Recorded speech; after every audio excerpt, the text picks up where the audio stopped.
சிரிக்காதீங்க, அப்புறம் டென்ஷன் ஆகி போறான். அது அந்த இடத்துல நிக்கிற குடும்பம் போடுறது அந்த சரிடா. ஒண்ணுல பொறுமையா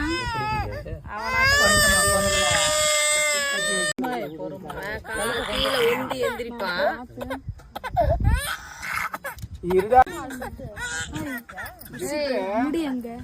ஜித்து அங்க பாரு, அண்ணன் மொட்டை அடிச்சுட்டான். வர்ஷித் அண்ணன் மொட்டை அடிச்சுட்டான்.